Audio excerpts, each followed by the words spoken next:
Halo guys, saya Fardi dan dulu bahan bangunan untuk dinding hunian umumnya adalah bata, batako atau kayu, dan hal ini berlaku umum hampir di seluruh dunia. Nah, di era sekarang banyak pilihan bahan bangunan untuk dinding dengan berbagai pertimbangan, diantaranya ketahanan terhadap cuaca, ringan, kemudian mudah diaplikasikan dan berbiaya rendah.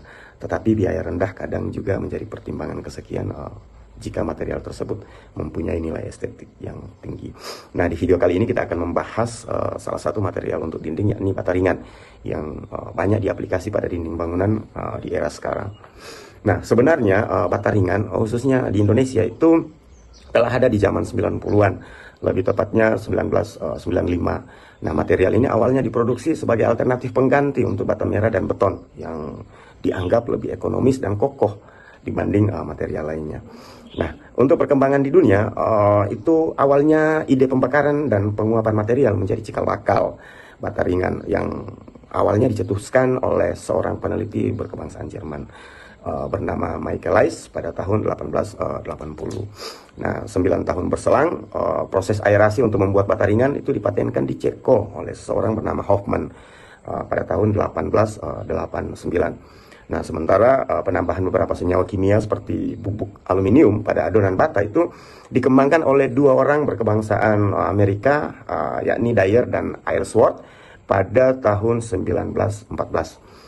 Nah, seluruh proses pencampuran sejumlah bahan dasar tersebut kemudian disempurnakan lagi oleh Axel Eriksen. Nah, Axel Eriksen ini berkebangsaan Swedia, kemudian mematenkannya pada tahun 1923.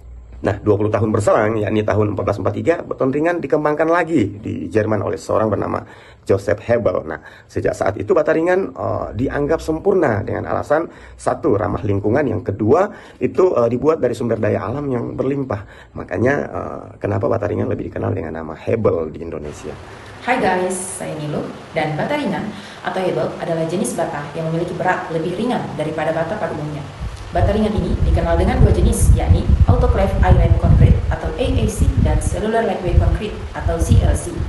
Keduanya didasarkan pada gagasan yang sama, yaitu menambahkan gelembung udara ke dalam mortar dan akan mengurangi berat beton yang dihasilkan secara drastis.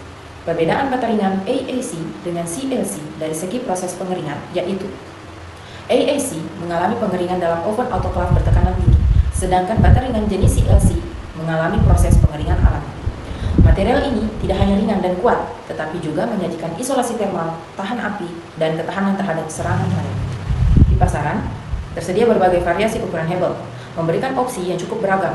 Terdapat 5 ukuran Hebel yang dapat dipilih sesuai dengan kebutuhan dalam pembangunan rumah ataupun gedung.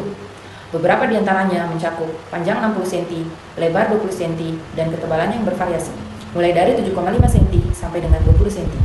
Dengan variasi ini, ukuran Hebel dapat disesuaikan untuk mencapai hasil konstruksi yang optimal.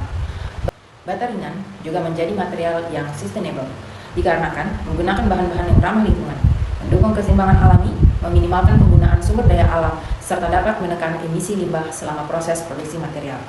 Keuntungan lainnya, yakni menekan biaya pada proses produksi selama konstruksi maupun masa pemeliharaan. Halo guys, Rahayun di sini akan membawa Anda pada topik kelebihan dan kekurangan bata ringan atau Hebel. Untuk kelebihan bata ringan yang pertama adalah bloknya yang dapat dengan cepat dan akurat dipotong atau dibentuk untuk memenuhi tuntutan dekorasi bangunan sehingga dapat meminimalisir sisa-sisa bahan bangunan yang tidak terpakai. Kemudian yang kedua, penggunaan bata ringan dapat menyederhanakan proses konstruksi karena bobotnya yang ringan dapat mengurangi biaya transportasi serta meminimalisir penggunaan energi seperti penggunaan tenaga kerja yang lebih sedikit sehingga secara keseluruhan bisa lebih murah dan efisien. Kemudian space yang digunakan hanya 3 mm per antar bata sehingga bisa mengurangi biaya besi atau struktur tulangan, juga bisa mengurangi biaya penguatan atau pondasi. Kemudian bata ringan juga kedap suara, tahan terhadap panas dan api, serta dapat menyimpan suhu. Hal ini bisa membantu mengurangi penggunaan energi jangka panjang karena tidak perlu menggunakan energi tambahan seperti pemanasan ataupun pendinginan.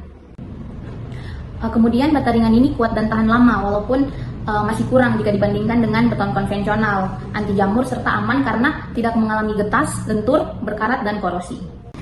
Selanjutnya, meskipun memiliki banyak kelebihan, penggunaan bata ringan memiliki kelemahan utama yaitu harganya yang lebih mahal per meter persegi jika dibandingkan dengan batu bata konvensional.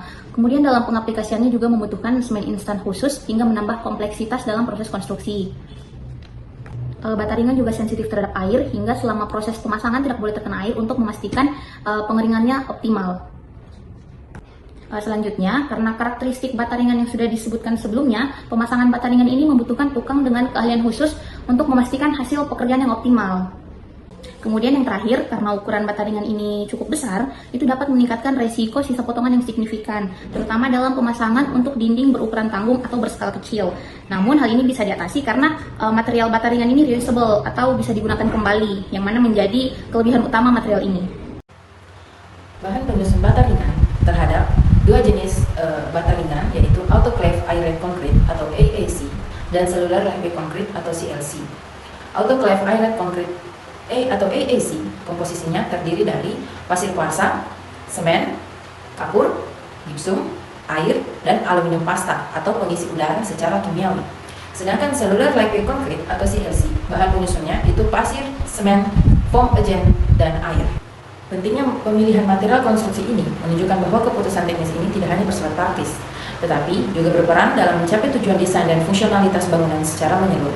Pemodelan bangunan bertingkat 2 lantai dengan menggunakan bantuan program SAP 2000 versi 14. Berat bata ringan dan bata merah masing-masing yang digunakan sebesar 57,5 kg per meter persegi dan 250 kg per meter persegi.